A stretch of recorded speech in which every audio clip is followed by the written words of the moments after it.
एक बहुत ही interesting historical paradox है। हाँ। अक्सर माना जाता है कि जो बड़े एम्पायर्स हैं वो किसी मैसिव बाहरी फोर्स या फॉरेन इन्वेजन की वजह से गिरते हैं। लेकिन असल में कहानी कुछ और ही होती है। बिल्कुल, अगर हिस्टोरिकल सोर्सेज को थोड़ा क्लोजली ऑब्जर्व करें तो रियल स्टोरी हमेशा अंदर से शुरू होती है। इंटरनल राइवलरी, पर्सनल ईगो और पावर स्ट्रगल्स। आज के इस चर्चा में हम असम में हुए बर्मीज इन्वेजन के कॉजेज और वहाँ की इंटेंस पॉलिटिकल राइवलरी पर फोकस करेंगे। और शुरुआत में ही ये क्लियर करना जरूरी है कि जो भी जानकारी हम डिस्कस कर रहे हैं वो पूरी तरह से हिस्टोरिकल सोर्सेज पर बेस्ड है। हम इसमें पूरी तरह से न्यूट्रल रहेंगे। वो एक ऐसा समय था जब पूरा एडमिनिस्ट्रेशन कोलैप्स हो रहा था। और उस दौरान अहोम किंग गौरीनाथ सिंघा अपनी कैपिटल छोड़कर गुवाहाटी भाग गए थे। इमेजिन कीजिए, किंग अपनी कैपिटल छोड़कर भाग रहा है। एक कंप्लीट पावर वैक्यूम क्रिएट हो गया था। और ऐसे क्रिटिकल मोमेंट में पूर्णानंद बुरागोहाई ने अहोम एम्पायर की पूरी रिस्पॉन्सिबिलिटी अपने कंधों पे उठाई। हिस्टोरियन एडवर्ड गेट ने भी इस बात को हाईलाइट किया है। उनके अकॉर्डिंग पूर्णानंद की वजह से ही रिबेलियन के बाद जो थोड़ा बहुत पीस और ऑर्डर वापस आया वो मुमकिन हो पाया। पर प्रॉब्लम ये थी कि उनका जो रूलिंग नेचर था वो बहुत ही डेस्पोटिक और एरोगेंट था। बिल्कुल, स्टेट की इकोनॉमिक कंडीशन बहुत खराब हो गई थी। मतलब इकोनॉमी ग्रो नहीं कर रही थी और ऊपर से पूर्णानंद के स्ट्रिक्ट मेजर्स। उन स्ट्रिक्ट मेजर्स की वजह से ऑफिशियल्स बिल्कुल खुश नहीं थे, लेकिन कोई भी खुलकर अपनी डिससैटिस्फैक्शन दिखा नहीं सकता था क्योंकि पूर्णानंद का कंट्रोल बहुत टाइट था। एक तरह से साइलेंट प्रेशर कुकर वाली सिचुएशन थी। और ये सिचुएशन तब और कॉम्प्लिकेट हुई जब स्वर्गदेव गौरीनाथ सिंघा की डेथ हो गई। वो भी ऑफिस संभालने के सिर्फ 1 ईयर के अंदर। सिर्फ 1 ईयर? हाँ, सिर्फ 1 ईयर। और पूर्णानंद ने यहाँ एक बहुत बड़ा पॉलिटिकल मूव लिया। उन्होंने ये न्यूज़ पूरी तरह सीक्रेट रखी, किसी को पता नहीं चलने दिया। बिल्कुल नहीं। और उन्होंने एक माइनर, मतलब एक छोटे बच्चे कमलेश्वर सिंघा को थ्रोन पे बिठा दिया, जो कि उनके हाथों में सिर्फ एक पपेट था।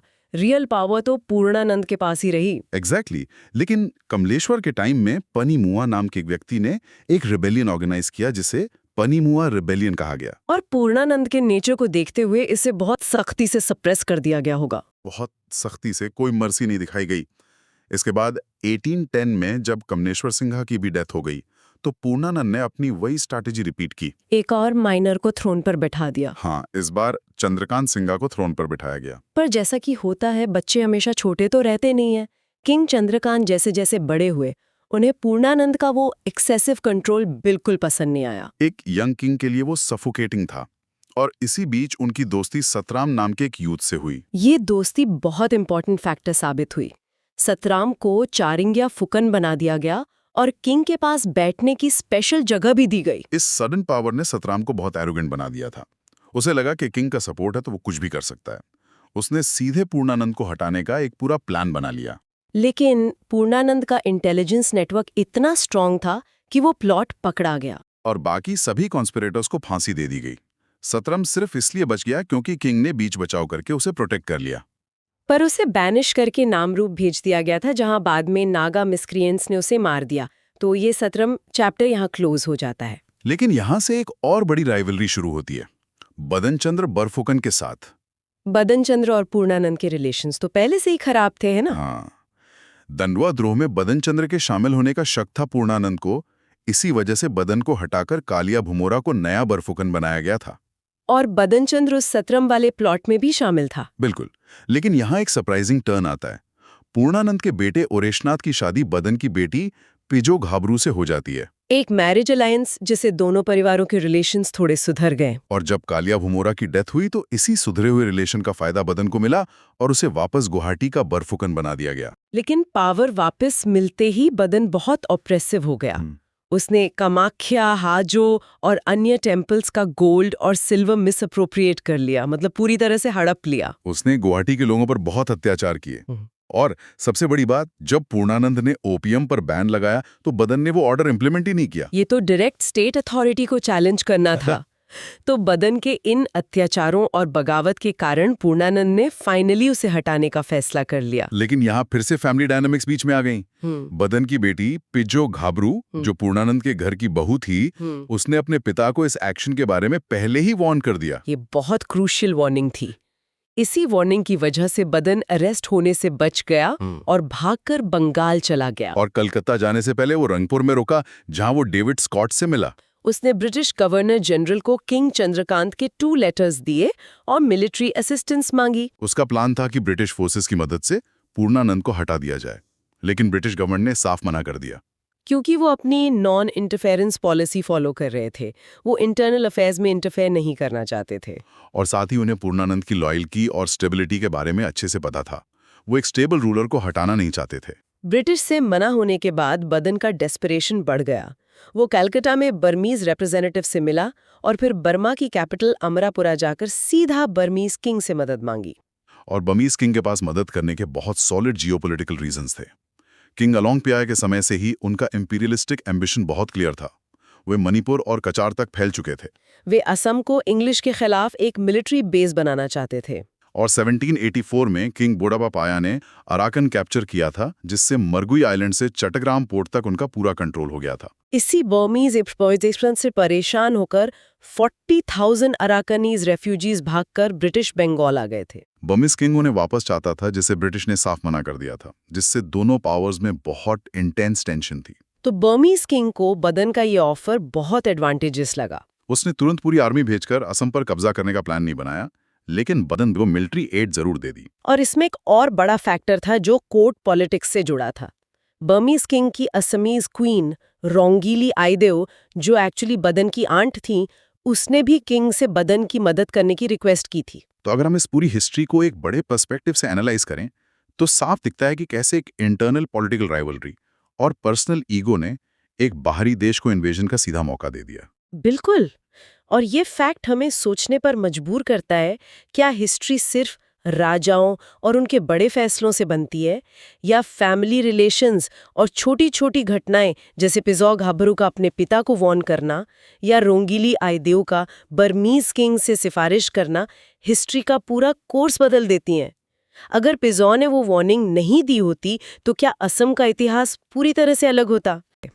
बोदापाया एक बहुत ही एम्बिशियस रूलर थे और उन्होंने बदन बरफुकन की हेल्प करने का डिसीजन लिया। और हेल्प भी कोई छोटी मोटी नहीं थी। बोदापाया ने 8,000 सैनिकों की अपनी रॉयल आर्मी दी। राइट। और इसके साथ ही 8,000 सैनिक बर्मा के ट्रिब्यूटरी राजाओं से लिए गए। मतलब टोटल 16,000 ट्रूप्स की एक मैसिव मिलिट्री फोर्स तैयार हो गई। 16,000 ट्रूप्स उस जमाने में। बिल्कुल। ये पूरी आर्मी पटकाई के मुश्किल रास्तों से होते हुए असम में एंटर हुई।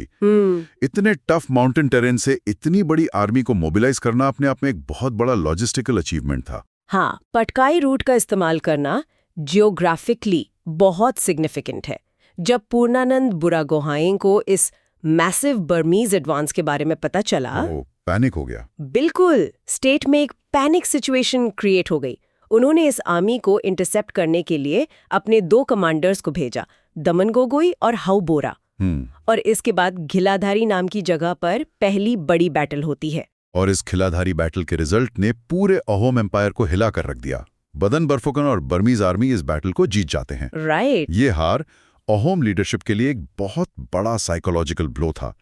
सोर्सेज बताते हैं कि हार की खबर से पूर्णानंद बुरागोहाई इतने ज्यादा शॉक में चले गए कि उसी वक्त उनकी डेथ हो गई। सोचिए, शॉक से डेथ हो गई। पूर्णानंद की ये सडन डेथ ने अहोम कोर्ट में एक सिवियर लीडरशिप क्राइसिस और पावर वैक्यूम क्रिएट कर दिया। हाँ। उनके बेटे रुचिनाथ उनके सक्सेसर बने, लेकिन हिस्टोरिकल रिकॉर्ड्स बहुत क्लियरली पॉइंट आउट करते हैं कि रुचिनाथ में उनमें वो बात नहीं थी। एग्जैक्टली अपने पिता जैसी कोई लीडरशिप क्वालिटी नहीं थी। एक ऐसे टाइम पर जब स्टेट को एक विजनरी और स्ट्रॉन्ग लीडर की जरूरत थी, रुचिनाथ बिल्कुल इनइफेक्टिव साबित हुए। फिर भी एक और कोशिश की गई बर्मीज को रोकने की। देहिंग के ईस्ट में कटलबारी नाम की जगह पे एक और बैटल हुई, लेकिन बिना किसी सॉलिड लीडरशिप के अहोम आर्मी वहां भी हार गई। इस हार के बाद रुचिनाथ अपनी जान बचाकर गौहाटी भाग गए। रुचिनाथ के गौहाटी भागने के बाद कैपिटल का जो डिफेंस था वो पूरी तरह से कोलैप्स हो गया। पूरा कोलैप्स। बर्मीज आर्मी और बदन बरबुकन ने जोरहाट पर आसानी से कब्जा कर लिया। जोरहाट उस समय पावर का मेन सेंटर था। इसके बाद एडमिनिस्ट्रेटिव स्ट्रक्चर में बड़े बदलाव किए गए। बदन ने खुद को मंत्री बरबुकन डिक्लेयर कर दिया, जो कि ये एक तरह से प्राइम मिनिस्टर की पोजीशन थी जिसके पास सारी रियल पावर थी। और राजा चंद्रकांत का क्या हुआ? उन्हें सिर्फ एक नॉमिनल राजा बनाकर छोड़ दिया गया। सिर्फ नाम का राजा। पावर शिफ्ट इतना एब्सोल्यूट था कि राजा की अपनी माँ नुमाली राजमाओं ने जोरहाट कैपिटल में बदन बरफुकन का पूरे फॉर्मल तरीके से वेलकम किया। ये बहुत बड़ी बात है। ये दिखाता है कि पॉलिटिकल लॉयल्टीज कितनी तेजी से बदल रही थीं। यहाँ पर हमारे हिस्टोरिकल सोर्सेज एक बहुत ही रेयर और फैसिनेटिंग डिटेल देते हैं। क्या? अक्सर हमें लगता है कि उस जमाने में मिलिट्री ऑपरेशंस का प्रॉपर रिकॉर्ड नहीं रखा जाता होगा, लेकिन इस बर्मीज आर्मी के साथ 2 ऑफिशियल स्क्राइब्स भी आए थे। अच्छा। उनका काम था इस पूरे कैंपेन को डॉक्यूमेंट करना। उन्होंने जो नोट्स लिखे उन्हें आज हम वैशाली हुकोंग और वैशाली मंगदुनसुन खाम के नाम से जानते हैं। वाह, ये सच में बहुत रेयर है कि 19th सेंचुरी की शुरुआत में एक मिलिट्री कैंपेन का ऐसा ऑन ग्राउंड डॉक्यूमेंटेशन हो रहा था। बिल्कुल। और जब ये 1817 का ऑपरेशन सक्सेसफुल हो गया तो बदन बरफुकन ने बर्मा के राजा को ट्रिब्यूट भेजा। उन्होंने बुदावापाया को गोल्ड, सिल्वर और थैमो या हेमो आइडियो प्रेजेंट किए। हाँ। लेकिन इस पूरे एपिसोड में जो सबसे बड़ा टेक अवे है, हाँ, वो ये है कि 1817 के इस मिलिट्री एक्शन को टेक्निकली एक इन्वेजन नहीं कहा जा सकता। ये एक बहुत ही क्रिटिकल डिस्टिंक्शन है। अगर हम बुदावापाया के इंटेंशंस को एनालाइज करें तो 1817 में उनका गोल असम को अपने एम्पायर में एनेक्स करना नहीं था। राइट। वो सिर्फ बदन बरफुकन और राजा चंद्रकांत की हेल्प करने आए थे ताकि उन्हें पूर्णानंद के अप्रेसिव फैक्शन से बचाया जा सके। जब बदन पावर में आ गए और जोरहाट सिक्योर हो गया तो बर्मीज आर्मी सिर्फ 1 महीने वहां रुकी और फिर वापस लौट गई। उन्होंने कोई परमानेंट ऑक्यूपेशन फोर्स वहां नहीं छोड़ी। लेकिन प्रॉब्लम तब शुरू हुई जब आर्मी वापस चली गई। हाँ। अब हम 1818 और 1819 के उस डार्क फेज में एंटर करते हैं जहां स्टेट इंटरनल राइवलरीज की वजह से पूरी तरह डिस्ट्रॉय हो गया। बिल्कुल। आर्मी के जाने के बाद बदन बरफुकन के पास अनचेक्ड पावर आ गई थी और हिस्ट्री गवाह है कि अनचेक्ड पावर अक्सर करप्शन और ऑपरेशन की तरफ ले जाती है। हमेशा। बदन बहुत ज्यादा ऑपरेसिव हो गए। कोर्ट के अंदर भी टेंशन्स बढ़ने लगे। खासकर बरबरुआ और बरफुकन के बीच सीरियस डिफरेंसेस सामने आने लगे। बदन के इस ऑपरेसिव बिहेवियर ने उनके अपने सपोर्टर्स को भी एलियनेट कर दिया। जिन नुमाली राजमाओं ने कुछ समय पहले उनका वेलकम किया था, हाँ, राजा की माँ। एग्जैक्टली उन्होंने ही 1818 में एक सीक्रेट कॉन्स्पिरेसी रची। कुछ और ऑफिशियल्स के साथ मिलकर उन्होंने बदन को रास्ते से हटाने का प्लान बनाया। और फाइनली रूप सिंह नाम के एक सूबेदार ने बदन बरफुकन का असैसिनेशन कर दिया। 1818 का ये असैसिनेशन अहोम पॉलिटिक्स में एक बहुत बड़ा टर्निंग पॉइंट था। बहुत बड़ा। इस असैसिनेशन ने जोरहाट में फिर से एक कैओटिक सिचुएशन पैदा कर दी। रुचिनाथ, जो गुवाहाटी भाग गए थे, उन्हें वापस कैपिटल बुलाया गया। राइट। लेकिन रुचिनाथ राजा चंद्रकांत पर ट्रस्ट नहीं करते थे। उनका मानना था कि उनके पिता की मौत और बर्मीज को अंदर लाने के पीछे चंद्रकांत का भी हाथ था। इसलिए रुचिनाथ ने एक नया अलायंस बनाया। उन्होंने ब्रजनाथ सिंघा, उनके बेटे पुरंदर सिंघा और कुछ हिंदुस्तानी सैनिकों के साथ मिलकर राजा चंद्रकांत के खिलाफ एक मिलिट्री अटैक प्लान किया। और चंद्रकांत ने भी खुद को डिफेंड करने की कोशिश की। उन्होंने लुकू डेका फुकन को इस अटैक को रोकने के लिए भेजा। लेकिन बैटल में लुकू डेका फुकन मारे गए। अपना डिफेंस कोलैप्स होता देख चंद्रकांत को भी जोरहाट छोड़कर रंगपुर भागना पड़ा। ओके। इसके बाद रुचिनाथ और उनके सपोर्टर्स ने ब्रजनाथ सिंघा को नया राजा डिक्लेयर कर दिया। और यहाँ पर अहोम हिस्ट्री का एक बहुत ही यूनिक और माइंड ब्लोइंग एस्पेक्ट सामने आता है। हाँ, वो म्यूटिलेशन वाला रूल। एग्जैक्टली। ब्रजनाथ सिंघा को राजा डिक्लेयर तो कर दिया गया, लेकिन उन्हें तुरंत उस पोजीशन से हटा भी दिया गया। रीजन, उनकी बॉडी पर एक म्यूटिलेशन था, यानी एक चोट या कट का परमानेंट निशान था। राइट। अहोम कस्टम्स के अकॉर्डिंग कोई भी इंसान जिसकी बॉडी पर कोई भी फिजिकल इम्परफेक्शन या म्यूटिलेशन हो, वो गद्दी पर नहीं बैठ सकता। बिल्कुल। अगर हम इसे आज के कॉन्टेक्स्ट में सोचें तो इमेजिन करिए कि एक छोटे से एक्सीडेंट या सर्जरी के कट की वजह से कोई टॉप लीडर हमेशा के लिए इलेक्शन लड़ने से डिस्क्वालीफाई हो जाए। सुनने में अजीब लगता है। बहुत अजीब लगता है, लेकिन उस टाइम ये एक एब्सोल्यूट लॉ था। ये म्यूटिलेशन रूल अहोम डायनेस्टी के एडमिनिस्ट्रेटिव और कल्चरल बिलीव्स का एक बहुत डीप हिस्सा था। राजा को स्टेट का परफेक्शन सिंबलाइज करना होता था। इसलिए ब्रजनाथ के डिस्क्वालीफाई होने के बाद उनके बेटे पुरंदर सिंघा को राजा बनाया गया। राइट। लेकिन असली ट्रेजेडी चंद्रकांत के साथ हुई। हाँ। जब चंद्रकांत को पकड़ा गया तो उनके राइवल्स ने इसी म्यूटिलेशन रूल का वेपन की तरह इस्तेमाल किया। ये बहुत ब्रूटल था। उन्होंने जानबूझकर चंद्रकांत का राइट कान काट दिया ताकि वो फ्यूचर में कभी भी गद्दी पर क्लेम ना कर सकें। राइट। उन्हें डिस्क्वालीफाई करके जोरहाट के पास तरतली नाम की जगह पर भेज दिया गया। पॉलिटिक्स में अपने ओपोनेंट्स को परमानेंटली साइडलाइन करने का ये कितना ब्रूटल और कैलकुलेटेड तरीका था। बिल्कुल। लेकिन ये सब बर्मा के राजा बोदावायपा को बिल्कुल पसंद नहीं आया। ऑब्वियसली 1819 में जब उन्हें बदन के असैसिनेशन और चंद्रकांत के टॉर्चर के बारे में पता चला तो उनका रिएक्शन बहुत ही एग्रेसिव था। उन्हें लगा कि ये उनके अथॉरिटी और उनके प्रोटेक्टिव अलायंस का डायरेक्ट इंसल्ट है। बिल्कुल। और इस बार बर्मा का रिस्पॉन्स 1817 से बहुत अलग था। 1819 में बोदावायपा ने आलमअंगी नाम के एक सीनियर जनरल के अंडर एक नई फोर्स भेजी। इस बार मिशन सिर्फ हेल्प करना नहीं था, बल्कि बदला लेना और चंद्रकांत को वापस गद्दी पर बिठाना था। इस बर्मीज आर्मी को रोकने के लिए होम फोर्सेस ने एक लास्ट मेजर स्टैंड लिया। राइट। जंजी नदी के पास फुलापानी चीगा में एक बहुत ही फियर्स बैटल हुई। होम आर्मी को लीड कर रहे थे रुचिनाथ के भाई जगन्नाथ ढेकियाल फूकन। सोर्सेस के अकॉर्डिंग शुरुआत में होम आर्मी को एडवांटेज मिला, लेकिन वो उस मोमेंटम को सस्टेन नहीं कर पाए। बर्मीज फोर्सेस के कांस्टेंट प्रेशर के आगे होम आर्मी को पीछे हटना पड़ा। इस क्रिटिकल डिफीट के बाद रुचिनाथ और राजा पुरंदर समझ गए कि अब वो जोरहाट को होल्ड नहीं कर सकते। हाँ। वो पहले गुवाहाटी भागे और अल्टीमेटली उन्हें ब्रिटिश ऑक्यूपाइड बंगाल में जाकर शेल्टर लेना पड़ा। आलमअंगी ने जोरहाट पर कंट्रोल एस्टैब्लिश किया और चंद्रकांत को वापस राजा डिक्लेयर कर दिया। राइट। इसके साथ ही एडमिनिस्ट्रेशन में अपने लॉयलिस्ट को बिठाया गया, बदन बरफुकन के बेटे को नया बरफुकन बनाया गया और पटल बरुआ को बरबरुआ की पोजीशन दी गई। अपना काम पूरा करके आलमअंगी तो वापस लौट गए, लेकिन इस बार उन्होंने मिंगी महा तिलवा के अंडर कुछ ट्रूप्स को जोरहाट में ही छोड़ दिया। और यहीं से इस हिस्ट्री का तीसरा और सबसे डार्क चैप्टर शुरू होता है। हाँ। आलमअंगी के जाने के बाद चंद्रकांत वापस गद्दी पर तो थे और उन्होंने पुरंदर और रुचिनाथ के सपोर्टर से बदला भी लेना शुरू किया। राइट। उधर पुरंदर ने ब्रिटिश से मिलिट्री हेल्प मांगी, लेकिन ब्रिटिश ईस्ट इंडिया कंपनी ने इस इंटरनल मैटर में इन्वॉल्व होने से रिफ्यूज कर दिया। लेकिन जोरहाट में जो रियलिटी थी वो चंद्रकांत के लिए एक बहुत बड़ा वेकअप कॉल थी। चंद्रकांत को बहुत जल्द ये रियलाइज हो गया कि वो सिर्फ एक पपेट किंग रह गए हैं। स्टेट के रियल रूलर्स अब बर्मीज फोर्सेस थी और ये बर्मीज ऑक्यूपेशन बहुत ही ब्रूटल था। बहुत ज्यादा। सोर्सेस क्लियरली बताती हैं कि लोकल पॉपुलेशन पर बहुत ज्यादा अट्रॉसिटीज की जा रही थी। चंद्रकांत जो टेक्निकली राजा थे वो इन अट्रॉसिटीज के सामने एक म्यूट स्पेक्टेटर बन के रह गए थे। कुछ कर नहीं सकते थे। उनके पास इन फोर्सेस को रोकने की कोई पावर नहीं थी। अपने ही स्टेट में इस तरह पावरलेस फील करना और अपनी जनता को टॉर्चर होते देखना चंद्रकांत के लिए बहुत फ्रस्ट्रेटिंग रहा होगा। बिल्कुल। इसीलिए जब मिंग महा तिलवा कुछ समय के लिए वहां से गए तो चंद्रकांत ने अपनी इंडिपेंडेंस वापस पाने का एक सीक्रेट प्लान बनाया।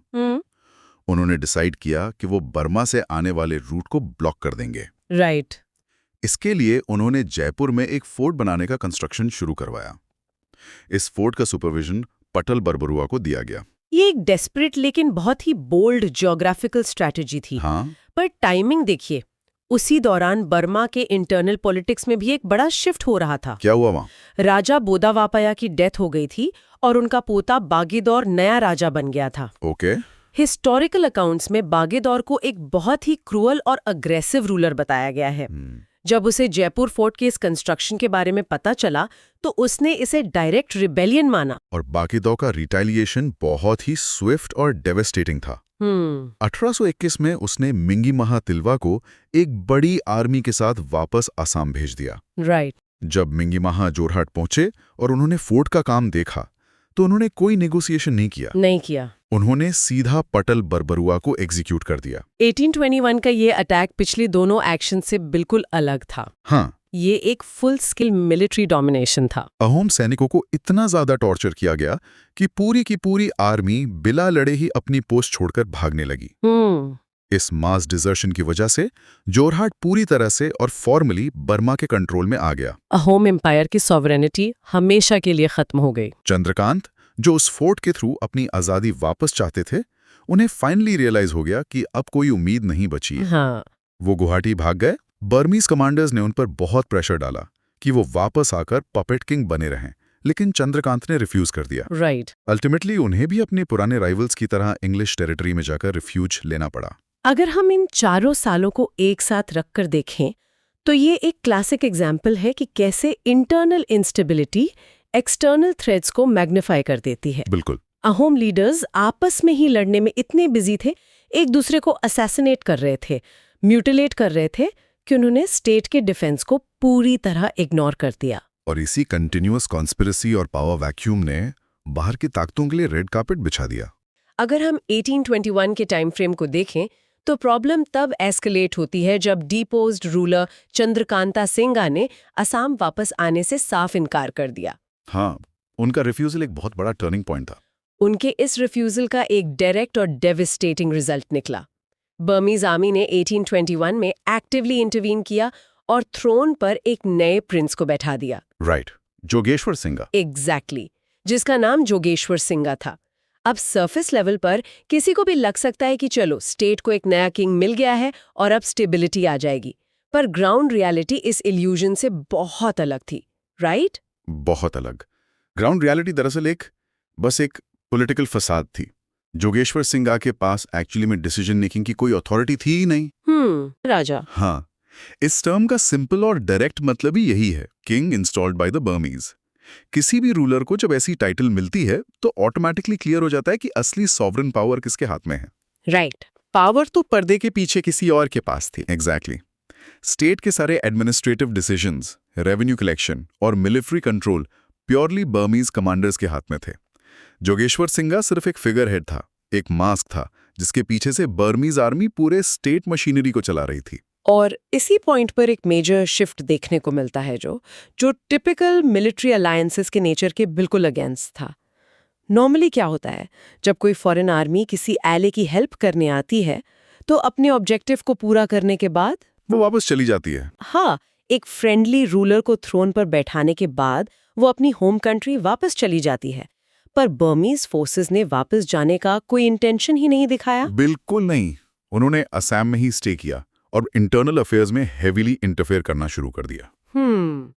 उनका फुटप्रिंट इतना बड़ा हो गया था कि उन्होंने लोअर असम में गुवाहाटी जैसी स्ट्रेटेजिक लोकेशन को ऑक्यूपाई कर लिया। राइट। एक फॉरेन मिलिट्री फोर्स अब प्रैक्टिकली स्टेट को रन कर रही थी। और ये ऑक्यूपेशन एक डिसाइसिव टर्निंग पॉइंट था जिसने वहां के रीजनल बैलेंस ऑफ पावर को हिला कर रख दिया।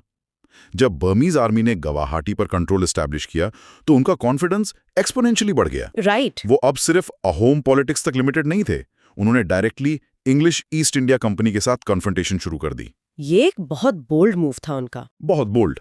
उनकी डिमांड ये थी कि जो फ्यूजिटिव रूलर्स थे, स्पेसिफिकली चंद्रकांता सिंघा और पुरंदर सिंघा, और उनके लॉयल ऑफिशियल्स जिन्होंने बंगाल में इंग्लिश टेरिटरीज के अंदर रिफ्यूज ले रखा था, उनको तुरंत वापस बर्मीज अथॉरिटीज को हैंडओवर किया जाए। लेकिन इंग्लिश कंपनी ने इन डिमांड्स को एंटरटेन नहीं किया। सोर्सेस एकदम क्लियर होता है कि उन्होंने इन फ्यूजिटिव्स को हैंडओवर करने से डायरेक्टली रिफ्यूज कर दिया। हाँ, क्लियरली मना कर दिया। उन्होंने ओपनली कह दिया कि वो अपने टेरिटरी में पॉलिटिकल असाइलम लेने वालों को वापस नहीं भेजेंगे। इस रिफ्यूजल का डायरेक्ट इम्पैक्ट ये हुआ कि बर्मीज अथॉरिटीज और इंग्लिश कंपनी के बीच एक डीप डिप्लोमैटिक फ्रीज आ गया। बिल्कुल। दोनों पावर्स के बीच रिलेशंस रैपिडली डिटेरियोरेट होने लगे और एक टेंशन बिल्ड होने लगी जो बाद में एक फुल स्केल वॉर का फाउंडेशन बनने वाली थी। और अगर हम इसको थोड़ा ब्रॉडर जियोपॉलिटिकल लेंस से देखें तो इंग्लिश कंपनी का ये रिफ्यूजल सिर्फ मॉरल ग्राउंड्स या असाइलम के प्रिंसिपल्स पे बेस्ड नहीं था। राइट, प्योरली पॉलिटिकल कैलकुलेशन थी। एग्जैक्टली, वो एक बहुत श्रूड कैलकुलेशन थी। ब्रिटिश एडमिनिस्ट्रेटर समझ रहे थे कि बर्मीज का ग्रोइंग मिलिट्री इन्फ्लुएंस अब उनके अपने बंगाल बॉर्डर्स के लिए एक डायरेक्ट पोटेंशियल थ्रेट बन चुका था। वो फ्यूजिटिव किंग्स चंद्रकांता और पुरंदर उस वक्त प्रैक्टिकली पावरलेस थे। उनके पास अपनी स्टेट वापस क्लेम करने के लिए ना कोई ट्रेजरी थी, ना ही कोई लॉयल स्टैंडिंग आर्मी। और यही हेल्पलेसनेस हमें इस हिस्ट्री के नेक्स्ट क्रिटिकल फेज में ले जाती है। राइट। द रेजिस्टेंस और वो आखिरी डिसाइसिव बैटल्स। हाँ। चंद्रकांता और पुरंदर ने initially separately English East India company से मिलिट्री असिस्टेंस मांगी थी। उनका प्लान था कि ब्रिटिश ट्रूप्स की मदद से वो बर्मीज ऑक्यूपेशन को हटाएंगे, पर कंपनी ने इंटरवीन करने से मना कर दिया। राइट। जब इंग्लिश कंपनी ने ऑफिशियली इंटरवेंशन या मिलिट्री हेल्प प्रोवाइड करने से रिफ्यूज कर दिया तो इन फ्यूजिटिव किंग्स को डेस्परेट मेजर्स लेने पड़े। उन्होंने बंगाल रीजन से मर्सनरीज यानी भाड़े के सैनिक हायर करना शुरू किया। इन प्राइवेट मर्सनरी फोर्सेस के दम पर उन्होंने एक काउंटर अटैक लॉन्च करने का फाइनल डिसीजन लिया। और ये रिलायंस ऑन मर्सनरीज ना एक डाइंग स्टेट का सबसे बड़ा सिम्टम होता है। बिल्कुल। जब एक 600 साल पुरानी एस्टैब्लिश्ड स्टेट मशीनरी फेल हो जाती है और लोकल मिलिट्री स्ट्रक्चर कोलैप्स हो जाता है, तब रूलर्स को फाइनेंशियल डेस्परेशन में मर्सनरीज का सहारा लेना पड़ता है। इस रेजिस्टेंस मूवमेंट का सबसे डिफाइनिंग मोमेंट है महागढ़ का बैटल।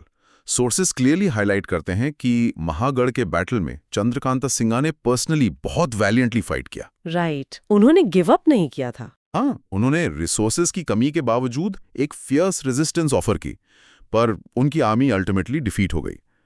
महागढ़ के इस बैटल की हिस्टोरिकल सिग्निफिकेंस बहुत मैसिव है। इसको असम की इंडिपेंडेंस को रिवाइव करने की आखिरी लेजिटिमेट मिलिट्री बैटल माना जाता है। महागढ़ के इस फॉल के बाद रेजिस्टेंस एकदम से एंड नहीं हुई थी। एक और आखिरी कोशिश बची थी। ये थी हदेरा चौकी की बैटल। राइट। हदेरा चौकी टेक्निकली असम का लास्ट फ्रंटियर आउटपोस्ट था, एक आखिरी बॉर्डर डिफेंस जो किंगडम को बचा सकता था, पर अनफॉर्चुनेटली यहां पर भी रिजल्ट अलग नहीं निकला। हाँ, चंद्रकांता सिंघा को यहां भी एक क्रशिंग डिफीट फेस करनी पड़ी। उनकी सारी स्ट्रैटेजीज और mercenary forces Burmese military machine के आगे फेल हो गई। और इन सीरीज ऑफ डिफीट्स के पीछे एक नया और बहुत बड़ा फैक्टर था। इस क्रिटिकल टाइम के आसपास बर्मीज साइड में एक नया फॉर्मिडेबल कमांडर अराइव हुआ था, जिसका नाम मिंगिमा बांदुला था। ओह, मिंगी महाबंदुला। हाँ, उसके आने से असम थिएटर ऑफ वॉर का पूरा डायनामिक्स चेंज हो गया। मिंगी महाबंदुला एक हाईली स्ट्रेटेजिक और रूथलेस मिलिट्री लीडर था। उसके कमांड आते ही बर्मीज आर्मी और ज्यादा ऑर्गेनाइज्ड और स्ट्रांग हो गई। बंदुला ने असम पर बर्मीज होल्ड को इतना टाइट कर दिया कि अब किसी की लोकल या मर्सनरी फोर्स के लिए उन्हें डिसलॉज करना लगभग इम्पॉसिबल हो चुका था। और यहाँ से हिस्ट्री एक ऐसे फेज में एंटर करती है जो सच में बहुत ही डिस्टर्बिंग और डार्क है। 1821 से लेकर 1825 तक का जो टाइम फ्रेम है, उसको असम की हिस्ट्री में एक स्पेसिफिक आइडेंटिटी दी गई है। राइट, मारनार दिन। एग्जैक्टली, इस पीरियड को मारनार दिन कहा जाता है। ये कोई नॉर्मल पॉलिटिकल ट्रांजिशन या रिजीम चेंज का वक्त नहीं था। ये लिटरली एक रेन ऑफ टेरर था, जहां ऑर्डर और लॉ पूरी तरह एब्सेंट थे। एक आम नागरिक के लिए ये सर्वाइवल का सबसे मुश्किल दौर था। इस दौर की ह्यूमन कॉस्ट को समझना बहुत जरूरी है। माना दिन ने एक ऐसी स्टेट ऑफ अनार्की थी जहां इंस्टीट्यूशन ऑफ जस्टिस एग्जिस्ट ही नहीं करता था। सोर्सेज बताते हैं कि बर्मीज फोर्सेस ने विलेजेस को सिस्टमैटिकली टारगेट किया। उन्होंने घरों और ग्रेनरीज को बर्न कर दिया, वेल्थ को प्लंडर किया और इनोसेंट डिफेंसलेस लोगों पर ऐसी क्रूअल्टीज की जिसका डिस्क्रिप्शन हिस्ट्री की किताबों में भी पढ़ना मुश्किल लगता है। बिल्कुल। जब एडमिनिस्ट्रेशन फेल हो जाता है, तब सबसे पहला शिकार हमेशा आम इंसान बनता है, और यहां वो क्रूएलिटी अपने एब्सोल्यूट एक्सट्रीम पर थी। और इस मैसिव स्केल की ब्रूटैलिटी का नतीजा ये हुआ कि सोसाइटी अपने फाउंडेशन से उप्रूट हो गई। लोग अपनी और अपने परिवार की जान बचाने के लिए अपने एंसेस्ट्रल घरों को छोड़ने पर मजबूर हो गए। वो फ्यूजिटिव्स बन गए। हाँ, लोग बस जान बचाकर भाग रहे थे। एक जगह से दूसरी जगह वॉन्डर करने लगे, बस थोड़ी सी सेफ्टी की तलाश में। इन डिस्प्लेस्ड और हेल्पलेस लोगों को उस टाइम पर भगानिया कहा गया। भगानिया, राइट। इसी कॉन्टेक्स्ट की वजह से इस डार्क पीरियड का एक और नाम हिस्ट्री में रजिस्टर हुआ, मान भगानार दिन। लोग डेस्परेशन में आकर नेबरिंग कंट्रीज, डेंस हिल्स और रिमोट वैलीज में भाग गए ताकि वो एडवांसिंग आर्मीज के रास्ते से हट सकें। और जब इतने मैसिव स्केल पर पॉपुलेशन डिस्प्लेस होती है, तो उसका डोमिनो इफेक्ट पूरे इंफ्रास्ट्रक्चर पर पड़ता है। Society effectively cease to exist हो गई थी।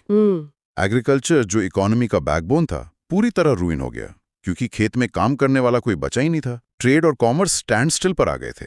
मार्केट्स डिजर्टेड थे। राइट। पर इन सारे एक्सटर्नल थ्रेट्स के बीच सोर्स मटेरियल हमारा ध्यान एक और बहुत शॉकिंग और पेनफुल डिटेल की तरफ खींचता है। हाँ, ये डिटेल बहुत डिस्टर्ब करने वाली है। बिल्कुल। इस एक्सट्रीम केओस और लॉलेसनेस के एनवायरनमेंट में कुछ लोकल अपॉर्चुनिस्ट निकलकर सामने आए, जिन्होंने इस ट्रेजेडी का मैक्सिमम फायदा उठाया। ये पॉइंट सच में ह्यूमन नेचर का एक बहुत डार्क मिरर प्रेजेंट करता है। उन लोकल अपॉर्चुनिस्ट ने एक्चुअली में बर्मीज आर्मी के भेस में, उनके अटायर और गाइज में अपने ही असमीज लोगों पर अटैक किया। एग्जैक्टली। यानी वो फेक बर्मीज बनकर आते थे और अपने ही पड़ोसियों और लोगों को लूटते थे। और सोर्सेज प्रोमिनेंटली ये क्लेम करते हैं कि इन लोकल अपॉर्चुनिस्ट ने जो क्रूअल्टीज इन्फ्लिक्ट की, वो एक्चुअल बर्मीज फोर्सेस की क्रूल्टी से भी ज्यादा टेरेबल और ब्रूटल थी। हाँ, ये सोचकर ही अजीब लगता है। अपने ही लोगों के वीक मोमेंट को एक्सप्लॉइट करना, उन पर वायलेंस करना, ये दिखाता है कि जब लॉ एंड ऑर्डर टूटता है तो सोसाइटी के अंदर के मॉन्स्टर्स भी बाहर आ जाते हैं। ट्रूथ है। हर बार जब सिविल अनरेस्ट या मिसफॉर्चून का एक्सट्रीम पीरियड आता है तो सोसाइटी में ऐसे greedy elements emerging power vacuum को एक्सप्लॉइट करते हैं। अपॉर्चुनिटी देखते हैं वो मॉरल बाउंड्रीज को क्रॉस करके ऐसी इमोरल एक्टिविटीज में एंगेज होते हैं। ये एक वाइटल लेसन देता है किसी भी स्टेट के लिए। सिर्फ एक स्ट्रांग मिलिट्री फ्रेमवर्क या स्टेबल इकोनॉमी काफी नहीं होती। एक सोसाइटी में सॉलिड मॉरल वैल्यूज और कम्युनिटी कोहेजन इंस्टिल करना भी उतना ही जरूरी है। बिल्कुल सही बात। जब स्टेट और पुलिस फेल होती है तब सिर्फ वो मॉरल फाउंडेशन ही आखिरी डिफरेंस होती है जो लोगों को एक दूसरे पर अटैक करने से रोकती है। यहाँ वो फाउंडेशन टूट चुकी थी। अगर हम इस ट्रेजेडी से थोड़ा पीछे हटकर पूरे सिचुएशन का एक ऑब्जेक्टिव एनालिसिस करें तो एक मेजर फाउंडेशनल सवाल सामने आता है। आखिर इस पूरे डिजास्टर की रूट कॉज क्या थी? इस इन्वेजन की चिंगारी कहाँ से उठी? Generally main stream historical view में सबसे बड़ा ब्लेम बदानचंद्र भरपुकन पर डाला जाता है। राइट। उनको हाईली रिस्पॉन्सिबल ठहराया जाता है क्योंकि स्पेसिफिकली उन्होंने ही बर्मीज किंग को असम के इंटरनल मैटर्स में इंटरवीन करने के लिए ऑफिशियली इनवाइट किया था। अगर वो इनिशियल इनविटेशन नहीं जाता तो शायद ये entire catastrophic chain of events कभी शुरू ही नहीं होती। ये मेन स्ट्रीम व्यू अपनी जगह वैलिड है, पर historical events rarely black and white होते हैं। एक दूसरा काउंटर पर्सपेक्टिव भी एग्जिस्ट करता है जो इस सिचुएशन की कॉम्प्लेक्सिटी को हाईलाइट करता है। और वो पर्सपेक्टिव क्या कहता है? कुछ स्कॉलर्स फोर्सफुली आर्ग्यू करते हैं कि इस तबाही के लिए स्ट्रिक्टली सिर्फ बदनचंद्र भरपुकन को अकेले ब्लेम करना एक्यूरेट नहीं होगा। वो पूर्णानंदा बुरागोहेन को भी इक्वली रिस्पॉन्सिबल मानते हैं। ओके। इट्स स्कॉलर्स का आर्ग्यूमेंट है कि पूर्णानंदा बुरागोहाइन का rule as a high noble इतना ऑप्रेसिव और टिरानिकल हो चुका था कि पॉलिटिकल एनवायरनमेंट कंप्लीटली सफोकेट हो गया था। बदनचंद्र बरफुकन को उस टिरानी और इंटरनल थ्रेट को एंड करने के लिए डेस्परेट होना पड़ा। उनके पास कोई लोकल सोल्यूशन बचा ही नहीं था, इसलिए उन्हें बर्मीज हेल्प लेनी पड़ी। दोनों तरफ के अपने स्ट्रॉन्ग आर्ग्यूमेंट्स हैं और दोनों नोबल्स के एक्शंस ने स्टेट को डीपली अफेक्ट किया। लेकिन एक सेंट्रल अनडिनाएबल टेकअवे है जिस पर ये सोर्सेज बिना किसी हेजिटेशन के एग्री करते हैं। बिल्कुल। चाहे मोटिवेशन टिरनी से बचने की हो या पर्सनल पावर ग्रैब की, अपने इंटरनल डिस्कॉर्ड या कोर्ट पॉलिटिक्स को सॉल्व करने के लिए किसी एक्सटर्नल पावर को इंटरफियर करने के लिए इनवाइट करना हमेशा सिवियर क्रिटिसिज्म फेस करता है। यस, हमेशा। ये हिस्ट्री का एक ऐसा लेसन है जो बार बार प्रूव हुआ है। जब आप अपने घर का झगड़ा सुलझाने के लिए बाहर से किसी फॉरेन आर्मी को बुलाते हैं तो वो आर्मी आपकी टर्म्स पर नहीं आती और वो आपकी टर्म्स पर वापस भी नहीं जाती। उसके कॉन्सिक्वेंसेस हमेशा डेडली होते हैं। ये प्रिंसिपल डिप्लोमेसी और स्टेट क्राफ्ट का बेडरॉक है। इंटरनल इंस्टेबिलिटी एक इनहेरेंट वीकनेस होती है, पर किसी फॉरेन पावर को इंटरवीन करने की परमिशन देना उस वीकनेस को फेटल डिजीज में कन्वर्ट कर देता है। राइट। इस इन्वेजन के बाद जो हुआ उसने एग्जैक्टली इस पॉइंट को एम्पिरिकली प्रूव कर दिया।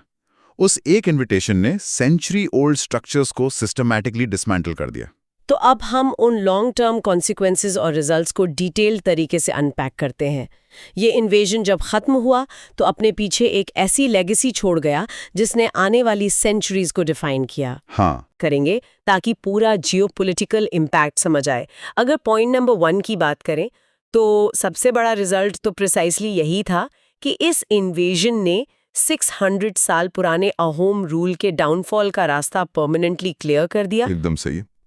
एक ऐसी डायनेस्टी जो सेंचुरी से हर इंटरनल और एक्सटर्नल चैलेंज को सर्वाइव करती आ रही थी, वो अब एक पॉइंट ऑफ नो रिटर्न पर पहुंच चुकी थी। और पॉइंट नंबर 2 इस कोलैप्स के प्रोसेस से जुड़ा है।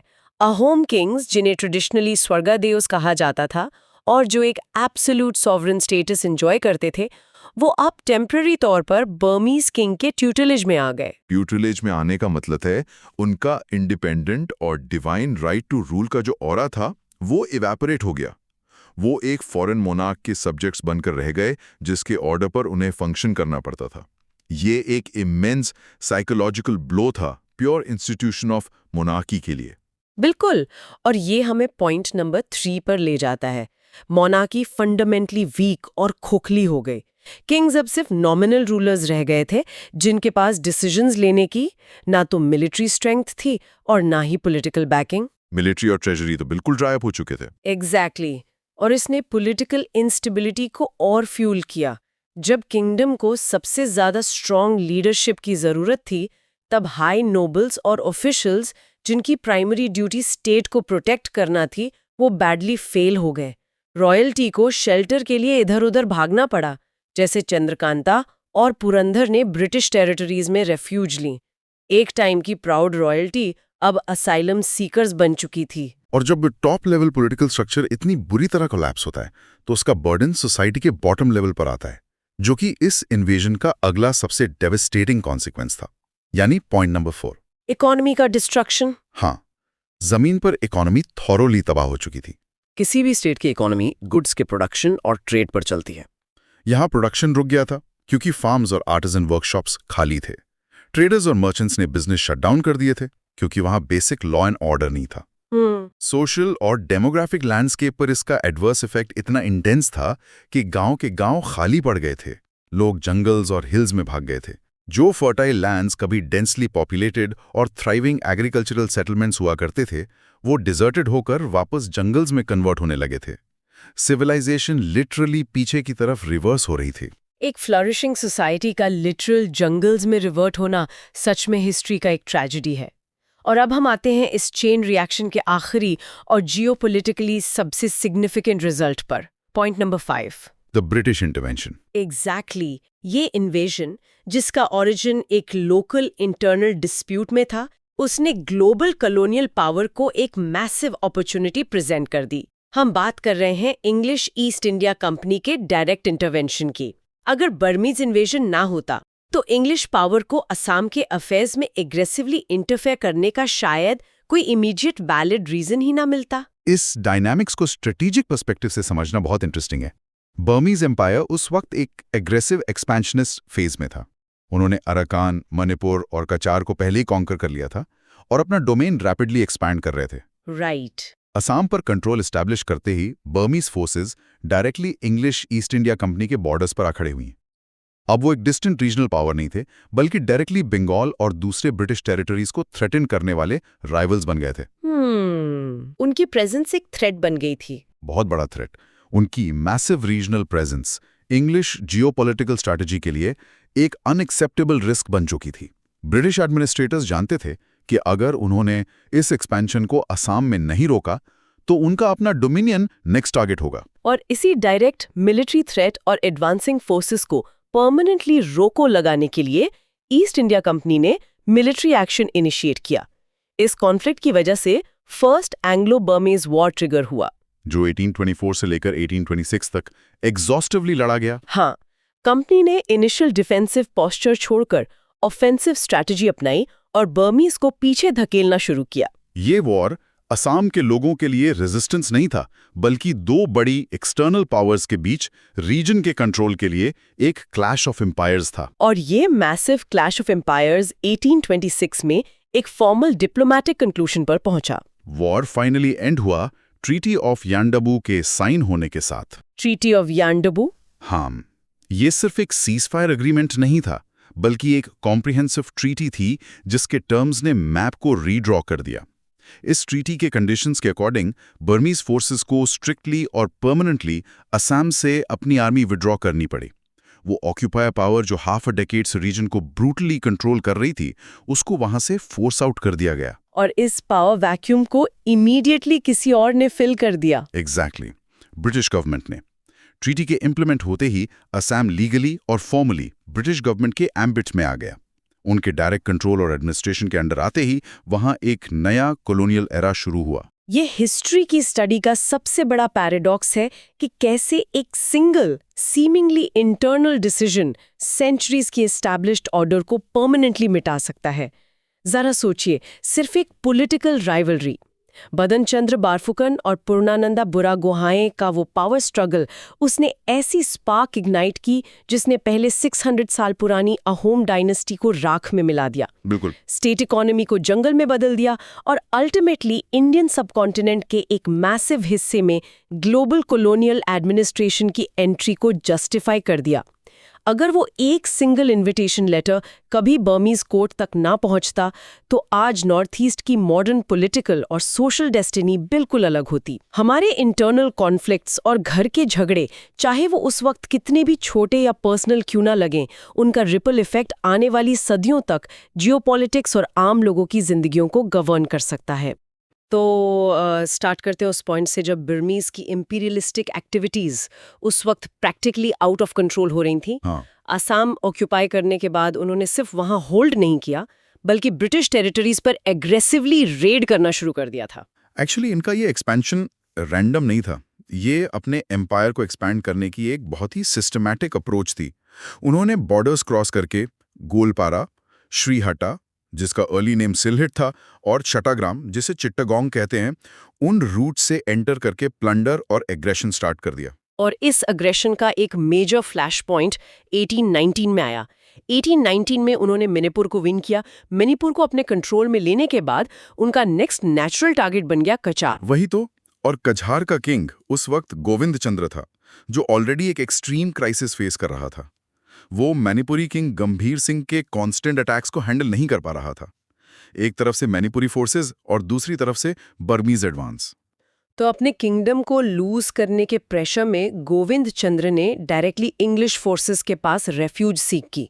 और हम जानते हैं कि जब एक रूलिंग मोनार्क किसी फॉरेन पावर से हेल्प मांगता है तो जियोपॉलिटिकल शिफ्ट्स ट्रिगर होना तय होता है। हाँ बिल्कुल। इंग्लिश फोर्सेस के लिए ये सिर्फ एक लोकल किंग को शेल्टर देने का मैटर नहीं बचा था। अगर हम ज्योग्राफी को थोड़ा क्लोजली देखें तो कछार एक क्रिटिकल बफर जोन था। अगर कछार बर्मीज फोर्सेस के डायरेक्ट कंट्रोल में चला जाता तो श्रीहट्टा यानी सिलेट का फ्रंटियर कंप्लीटली एक्सपोज हो जाता। अथॉरिटीज इस डायरेक्ट थ्रेट को इग्नोर नहीं कर सकती थी, क्योंकि वो सीधा उनके बॉर्डर्स पर आ चुका था। उन्हें क्लियर हो गया था कि एक्शन लेना अब एक एब्सोल्यूट नेसेसिटी बन चुका है। तो इस थ्रेट को कंप्लीटली न्यूट्रलाइज करने का डिसीजन लिया गया। मार्च 5, 1824 को इंग्लिश गवर्नर जनरल लॉर्ड एम्वार्स ने फॉर्मल तरीके से बर्मीज किंग के अगेंस्ट वॉर डिक्लेयर कर दी। वॉर डिक्लेयर तो कर दी, पर ग्राउंड पर एग्जीक्यूट करना एक अलग ही लेवल का चैलेंज था। असम और बर्मा का जो नेचुरल टेरेन था, वहाँ डेंस जंगल्स, हेवी रिवर्स और अनप्रिडिक्टेबल वेदर की वजह से सीधा अटैक करना प्रैक्टिकली इम्पॉसिबल था। इसीलिए इंग्लिश मिलिट्री कमांडर्स ने एक नॉर्मल अटैक की जगह एक एलैबोरेट 3-pronged स्ट्रैटेजी डिजाइन की। ये स्ट्रैटेजी एनिमी को आइसोलेट और उनकी सप्लाई लाइंस को कंप्लीटली स्ट्रेच करने के बारे में थी। एक सिविल सर्विस लेवल एनालिसिस के लिए ये मिलिट्री लॉजिस्टिक्स समझना बहुत क्रूशल है। तो उन 3 फोर्सेस की डिटेल्स डिस्कस करते हैं। पहली फोर्स लॉर्ड मैकमोरेन के अंडर कमांड की गई थी। इस फोर्स का एडवांस रूट ब्रह्मपुत्रा रिवर के थ्रू प्लान किया गया। उन्होंने गोलपारा से स्टार्ट किया और ब्रह्मपुत्रा के रास्ते गुवाहाटी तक एडवांस करना शुरू किया। रिवर रूट यूज करने का सबसे बड़ा एडवांटेज ये था कि उस वक्त हेवी आर्टिलरी और लार्ज ट्रूप्स को एफिशिएंटली मूव करने का यही सबसे फास्ट वे था। दूसरी फोर्स की कमांड डेविड स्कॉट को दी गई, जिनका टास्क काफी ज्यादा चैलेंजिंग था। हाँ, क्योंकि उन्हें मोस्टली लैंड रूट्स और डिफिकल्ट टेरेन नेविगेट करना था। उन्हें चट्टागांव और श्रीहत्या फ्रंटियर से निकलकर अराकन के डिफिकल्ट रास्तों से होते हुए मणिपुर और जयंतिया कंट्री की तरफ एडवांस करना था। राइट। इस मूवमेंट का मेन एम ये था कि वो लैंड फ्रंटियर्स को इफेक्टिवली सिक्योर कर लें, ताकि बर्मीज फोर्सेस को लैंड रूट से कोई नए रीइंफोर्समेंट्स एंटर ना करने दिए जाएं। और उसके बाद आती है तीसरी और सबसे क्रिटिकल फोर्स, जिसे लीड कर रहे थे सर आर्चिबल्ड कैम्बल। इनका रूट डायरेक्टली एनिमी के हार्टलैंड को टारगेट कर रहा था। सर आर्चिबल्ड कैम्बल की फोर्स इरावदी रिवर के रास्ते सीधा रंगून की तरफ बढ़ी। रंगून उनका मेजर पावर हब था। एनिमी को उसके अपने कैपिटल रीजन में डिफेंसिव मोड में डाल देना इस स्ट्रैटेजी का मास्टर स्ट्रोक था। जब ये फोर्सेस मोशन में आईं तो रिजल्ट्स एक्सपेक्टेडली फास्ट थे। अगर हम लोअर असम के कैंपेन पर फोकस करें तो मार्च 28, 1824 को ही इंग्लिश फोर्सेस ने गुवाहाटी को इफेक्टिवली ऑक्यूपाई कर लिया। ब्रह्मपुत्रा के थ्रू आने वाली फोर्स की फायर पावर इतनी ज्यादा इंटेंस थी कि बर्मीज आर्मी वहां होल्ड ही नहीं कर पाई। उन्हें आसानी से गुवाहाटी छोड़कर पीछे हटना पड़ा। रिट्रीट करते हुए वो नौगांव, राहा और कालियाबोर की तरफ गए। पर उनको परसू करना बंद नहीं हुआ। सोर्स मटेरियल्स क्लियरली स्टेट करते हैं कि हथबोर कालियाबोर और रंगालीगढ़ में बर्मीज फोर्सेस को सिवियर डिफीट्स का सामना करना पड़ा। उनका डिफेंस ब्रेक हो रहा था और उसी दौरान डेविड स्कॉट कचार और जयांतिया हिल्स से मार्च करते हुए नौगांव पहुंच गए। इस मूवमेंट की वजह से एनिमी फोर्सेस पूरी तरह से ट्रैप हो गई थी। बहुत ही कम टाइम में गुवाहाटी से लेकर गोलपारा तक का पूरा lower Assam region practically English control में आ गया था। और नए ऑक्यूपाइड टेरिटरी को स्टेबलाइज करने के लिए उन्होंने जल्दी से कर्नल रिचर्डसन को इस टेरिटरी का मिलिट्री गवर्नर अपॉइंट कर दिया। लेकिन ये वॉर का सिर्फ एक इनिशियल फेज था, क्योंकि अपर असम में बर्मीज कंट्रोल अभी भी इंटैक्ट था। अपर असम में बर्मीज रूल कंटिन्यू था, पर इंग्लिश फोर्सेस का मोमेंटम रुकने वाला नहीं था। उन्होंने नावगांव, राहा और कालियाबोर की सराउंडिंग प्लेसेस सिक्योर करने के बाद आगे मार्च किया। बर्मीज आर्मी ने मोरामुख में एक लास्ट स्ट्रॉन्ग स्टैंड लेने की पूरी प्रिपरेशन की थी। मोरामुख में उन्होंने फुल प्रेपरेशन के साथ फाइट जरूर की, पर वो फाइनली फेल हुए। इंग्लिश मिलिट्री डिसिप्लिन और उनकी शेयर नंबर्स के आगे बर्मी स्ट्रैटेजी काम नहीं आई। उन्हें जोरहाट तक पसू किया गया। जोरहाट का फॉल आना प्रैक्टिकली उनके अपर असम कंट्रोल का एंड था। दिसंबर 17, 1825 को लेफ्टिनेंट न्यूफील्ड के अंडर इंग्लिश फोर्स ने फाइनल पुश देकर जोरहाट कैप्चर कर लिया। जोरहट से निकलने के बाद बचे हुए बर्मी सोल्जर्स गौरीसागर की तरफ गए, पर वहां भी इंग्लिश फोर्सेस ने उन्हें कंप्लीटली डिमोलिश कर दिया। सर्वाइवल के सारे ऑप्शंस खत्म होने के बाद उन्हें प्रैक्टिकली असम छोड़कर अपनी मदरलैंड वापस जाना पड़ा। पर देखिए, स्टेट का मेन वैली क्लियर होने का मतलब ये नहीं था कि पूरा एरिया स्टेबल हो गया। ईस्टर्न असम में सिचुएशन अभी भी काफी वॉलेटाइल थी। बर्मीज आर्मी के कुछ फैक्शंस वहां रुक गए थे। हाँ, और इन फैक्शंस ने लोकल सिंगफो ट्राइब्स के साथ मिलकर अलायंसेस बना लिए थे। इन दोनों ने मिलकर ईस्टर्न असम में लूट और प्लंडर अग्रेसिवली कंटिन्यू रखा। वहां का लोकल सिस्टम इस केओस से कंप्लीटली ब्रेकडाउन हो चुका था। और इसी डेस्परेशन में लोकल लीडर्स को इंटरवीन करना पड़ा।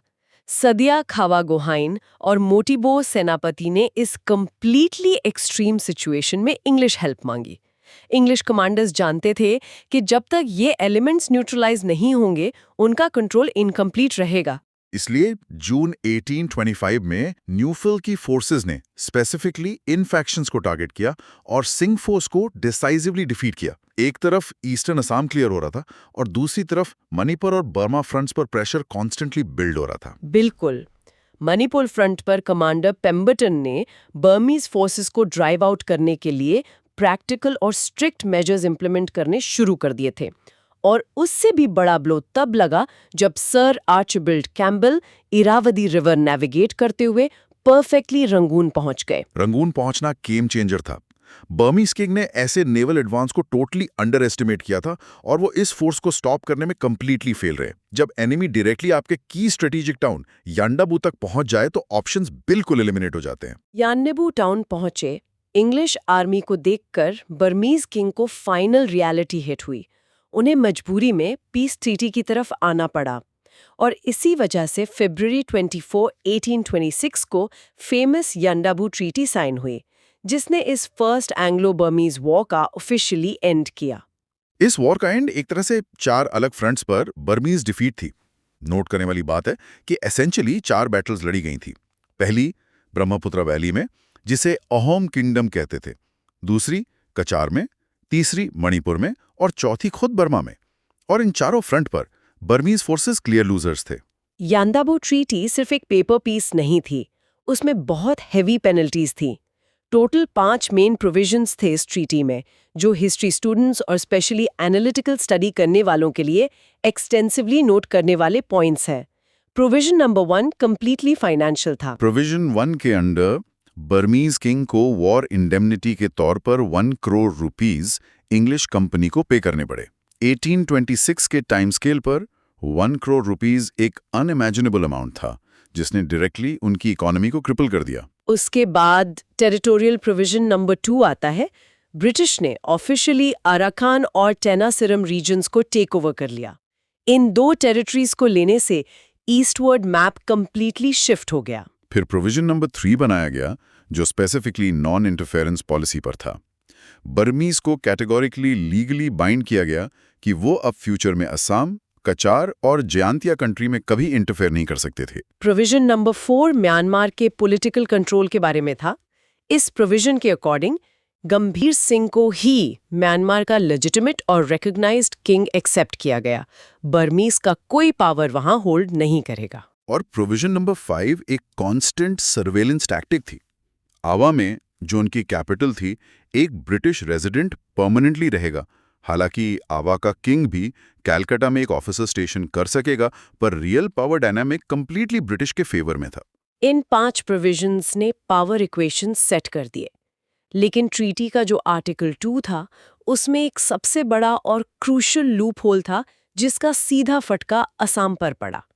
आर्टिकल 2 कहता था कि अवा के किंग ने असम और उसकी डिपेंडेंसीज पर अपना क्लेम छोड़ दिया। यही वो एग्जैक्ट पॉइंट है जहां डिप्लोमैटिक लैंग्वेज ग्राउंड रियलिटी को ओवररूल करती है। बर्मीज ने अपने डॉक्यूमेंट्स पर क्लेम जरूर रिनाउंस किया, पर उन्होंने असम को लीगली इंग्लिश टेरिटरी के रूप में हैंडओवर नहीं किया था। उन्होंने बस क्लेम छोड़ा। और इससे भी बड़ी बात, जिस पर सोर्सेस काफी एम्फेसिस देते हैं, कि इस पूरी ट्रीटी पर असम के किसी भी रिप्रेजेंटेटिव ने साइन ही नहीं किया था। उस नेगोशिएशन टेबल पर लोकल्स की कोई आवाज थी ही नहीं। आवाज ना होने का प्राइमरी रीजन ये था कि उस पर्टिकुलर वक्त पर असम में कोई यूनिफाइड कॉमन पावर या अथॉरिटी एग्जिस्ट ही नहीं करती थी। लीडरशिप वैक्यूम था। असम पहले कभी इंग्लिश कंट्रोल में नहीं था, पर इंग्लिश ने आर्टिकल 2 के इस साइलेंस और अबैंडनमेंट का एडवांटेज लेकर सीधा टेरिटरी पर क्लेम एस्टैब्लिश कर दिया। तो कॉमन मासेस का रिएक्शन क्या था इस नए रूल पर? इंटरेस्टिंगली, कॉमन मासेस ने इस न्यू पॉलिटिकल चेंज ओवर को बिना किसी बड़ी रेजिस्टेंस के एक्सेप्ट कर लिया। उनके लिए सॉवरेनिटी से बड़ा इशू उस वक्त बेसिक सर्वाइवल था। बिल्कुल, उन्होंने ऐसा इसलिए किया क्योंकि वो लगातार होने वाली हॉरिबल बर्मीज अट्रॉसिटीज से टोटली ट्रॉमेटाइज थे। उन्हें सिंपली लगा कि इंग्लिश उन्हें इस हॉरिबल टॉर्चर से परमानेंटली बचा लेंगे। इस तरह असम की हिस्ट्री में उस डार्क पीरियड का एंड हुआ जिसे मानकारा दिन यानी बर्मीज रूल कहा जाता था। पर बर्मीज रूल खत्म होने का बेनिफिट लोकल रॉयल्स को नहीं मिला। ईस्ट इंडिया कंपनी अब स्टेट की सोल रूलर्स बन गई थीं। उन्होंने पुराने पावर्स को रीइंस्टेट करने के बजाय यहां से ब्रिटिश एम्पायर का फर्दर एक्सपेंशन शुरू कर दिया। अहोम किंग्स कंप्लीटली पावरलेस हो गए। उन अहोम किंग्स की स्टोरी काफी ब्लीक रही। चंद्रकांता सिंघा को रंगपुर में और पुरंदर सिंघा को जोरहट में, जो उनके हिस्टोरिकल पावर सेंटर्स थे, वहां रिजाइड नहीं करने दिया गया। नए रेजीम ने उनको सिस्टमैटिकली आइसोलेट किया। चंद्रकांता सिंहा को इवेंचुअली गुवाहाटी में रहने की परमिशन मिली और वहां बस कुछ ही वक्त बाद उनकी प्रैक्टिकली डेथ हो गई। एक ऐसा रूलर जिसे अपनी पावर और स्टेट दोनों लूज करते हुए देखना पड़ा। और एक और फिगर थे जोगेश्वर सिंहा। वो ओरिजिनली बर्मीज के थ्रू बनाया गया एक पपेट किंग था। नए पॉलिटिकल स्पेस में उनके लिए कोई जगह नहीं थी। लेट 1826 में जगीघोपा में उनकी भी डेथ हो गई। अहोम रॉयल्टी का ये ट्रैजिक फेज नए ब्रिटिश ऑर्डर के एस्टैब्लिश होने का डायरेक्ट कोलैटरल था। पूरा रीजन एक फॉरेन पावर से डायरेक्ट दूसरे फॉरेन पावर के हाथ में चला गया था, बिना किसी एक्चुअल रिप्रेजेंटेटिव वॉइस के। इस पूरे हिस्टोरिकल इवेंट का सबसे फैसिनेटिंग एंगल यही है कि एक वॉर होती है 2 एक्सटर्नल पावर्स के बीच, एक ट्रीटी साइन होती है 1826 में जिसमें 1 करोड़ रुपीस एक्सचेंज होते हैं, बाउंड्रीज रीड्रॉ होती हैं, पर जिस लैंड और वहां के लोगों का फ्यूचर डिसाइड हो रहा था, उनकी तरफ से उस नेगोशिएशन टेबल पर कोई साइन करने वाला था ही नहीं। बिना किसी डायरेक्ट हैंडओवर के, सिर्फ एक दूसरे फॉरेन पावर के पीछे हटने की वजह से ईस्ट इंडिया कंपनी ने एक कंप्लीटली नए रीजन पर अपना एब्सोल्यूट रूल एस्टैब्लिश कर लिया।